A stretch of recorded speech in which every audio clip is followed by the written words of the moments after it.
What's going on, Future Joe?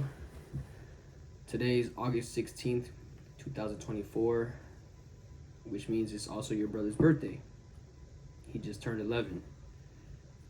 And I can't help but think about when I was 11, or even when I was his age, or 10 years ago, I was 11, right? Right. Turning 12, I guess, going into middle school. I don't know. But basically put, life is short, bro. And every year that passes is just like a year closer to death, a day closer to death. Sounds cynical, but yeah, I gotta update you. So today that boy Q gave me a real talk today, bro. And honestly, I think one that I've been fiending and one that I've been feeling, but kind of just hit though, to finally hear it. And I didn't really need it to put stuff into action, but it did put a couple of things into perspective. And basically put the basis of the conversation was just locking in. It's not that I haven't been going hard, right? I've been going hard for the past couple of years, but it's more of, it's not always about how hard you work. If being rich all depended on how hard you worked, then people in the oil rigs would be the richest people on the earth. Everybody that does manual labor, manual work, even mental work, because that could be an argument as well. Even mental work could be, you can do a lot of mental work. That doesn't mean you're going to be the richest either. It's all about, what I think, the position that you're in, and leveraging your gifts already that God gave you, right? And solely focusing your energy on that. Because for the past 3 or 4 years, as I've been reflecting, which it's already been on my mind and what I set out to do this year, but really it just hyper focusing. Don't worry about the distractions, right? Because friends could be a distraction, girls can be a distraction, your phone can be a distraction. I think for me personally right now is my phone, talking to my friends and everything else. As hard as I work, I still need this John to work in 2 years. I need this John to ultimately set me free from how I'm living right now. And I'm not that I'm living in a bad situation. It's more I know where I want to be, I know where I want to go, and I need a lot of money to do so. But I don't want to work a job. So the first step was life insurance. So seeing that I can make money without working a job, okay, boom, that's good. But then it's at what point will I truly let go of life insurance, right? Because it takes away energy, and it compounds, right? Even if I were to do only 2 hours every day of life insurance, ultimately that compounds into 14 hours a week. That's 28 hours a month. 28 hours times 12. Let me try to do that math. That's 280, right? Wait, no, right? Yeah, 280, and then times 2, so that's 56, right? Yeah. So 336. So 336 hours in a year. Times that by 2, that's 672 hours over the course of 2 years. That's a lot. So ultimately, I'm gonna need enough to just be broke, bro. I think that was the basis of the conversation. It was just be broke. Chase what ultimately you need to chase, because the money's gonna come. Be fine about being broke. I think what ultimately holds me back is having people to lean on. It's not that I don't, but it's more about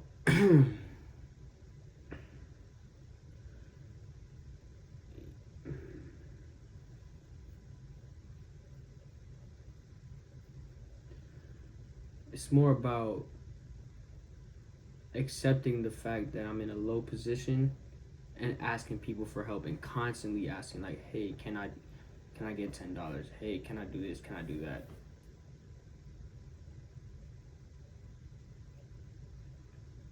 And I don't know why I'm so scared of that. It's definitely something internal. Something internal about me is like, since I've always wanted to be independent since I was like freaking 14, and now that I kind of am, in that independent stage, like, I can live off my own means and do everything else. I think it's like, it's a pride thing, for sure. Like being able to say I can provide by myself on my own and everything. But at the same time, like, I don't know, maybe it's a complex of like being a burden to people.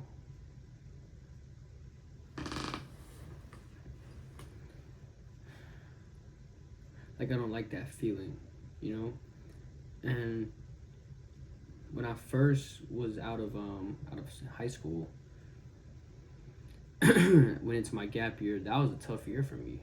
Like, I was living with people, so I was accepting the help, but at the same time, I still could have used it a little bit more. I was still trying to be on my own and everything else, working, so I was still getting my own money. But ultimately, that should have been the time when I was living with Vic. That should have been a time for me to fully lock in to videos, streaming and everything, and I was, right, but I was also working, so it was kind of like, I don't know, but at the same time I did need equipment as well. I don't know, maybe if I think about it a little bit more, I could come to some type of conclusion, but I definitely have felt like I could have been making more progress in the past couple of years.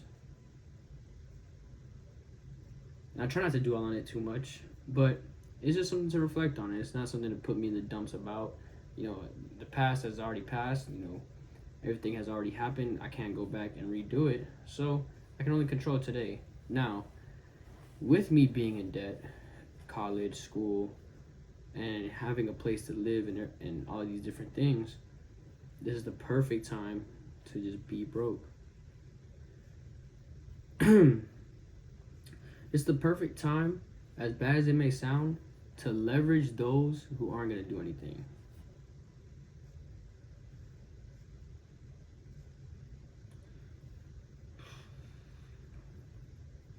Yes, like, honestly, the way I'm about to use $10 is going to be way more useful than how my friends are going to use their $10. Right? Because it's like, to be quite honest, a lot of my friends, they're probably not going to go that far. And it's not that they're going to have, I'm not saying that they're not going to have a good life or anything, but the things that I push for and the things that I strive for, it's not on the same level as what they're doing. They're in college to get a degree, to get a job, and that's going to be the rest of their life. But for me, it's not. So if they can understand that the investment that they're going to make into me, paying $10 for food, this, that, and the other, ultimately that's going to yield more of a return in their life as well. So like me being in a humble position, I'm not being a burden on people because one day they're going to get paid too. Everybody that helped me, they're going to get paid well as well. Their quality of life is going to be different because they helped me. I just have to think bigger and think in a outside the time of now. Right. I have to think outside the time of now.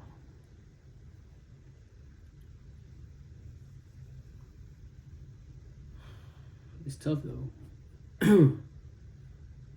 Because like the present feeling is so strong that you can't think of anything else, but ultimately I got to keep it in mind, like one day it's all going to pay off, one day it's all going to pay off, because it will. And take heed of that and take control of that and just do what I got to do. Because yeah, life insurance, I make money, I'm on my own and everything, but ultimately I'm just living like everybody else. I'm working a job, I'm tired of it, I want to do what I really want to do. I'm sounding like everybody else. Take a leap of faith, cut the safety net, go all in. Now, for me, it's not really cutting off completely life insurance, but it is cutting off everything else that I was giving my attention to, and it's about saying no. Saying no this year. No, I'm sorry. No, forget that. I'm sorry. No, because ultimately, what you need me for isn't gonna build as big of a return for me, for myself in my life. Like I gave the example yesterday, when I was talking to a friend. Actually, I was talking to Yoselin, and I was like, you can be selfish for selfless reasons, right? This is what I mean. You helping your friend out by volunteering to do whatever it may be is ultimately being a disservice to them. Why? Because ultimately you know what you need to be doing with your time. You know what you need to be doing with your efforts and your energy. And you sacrificing that for this temporary feel good feeling of, oh, he's so kind and so supportive, blah, blah, blah, is robbing what you can ultimately give more in the future, right?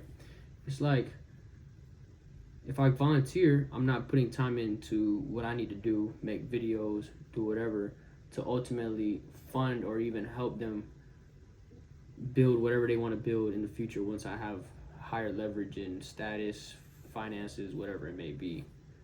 So that's kind of what's been ringing in my head these past couple of days, and now I'm ready to just go back to Jacksonville and just be down, bro. I mean, I'm already down, though. Like, that's what I'm trying to think about. Like in my head, I make just enough just to cover expenses, but I guess it's still, we're gonna see. We're gonna see, because last year I was spreading my time across WCC, school, stuff for the basketball team,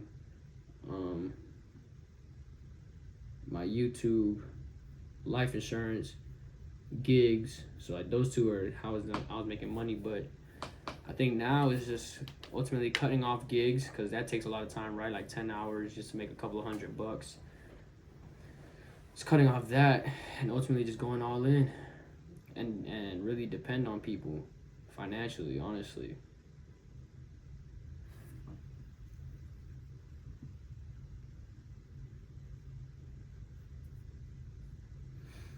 Yeah. So anyway, that's what's been on my mind, Joe. And when you watch this a couple years from now, we look back at this channel, it's ultimately gonna be what I decided to do today. And now that I'm thinking about it, like putting myself in your shoes right now, Joe, I'm just like, yo, do it. Like, I'm just talking about, like, do it, so then I can be in a better position.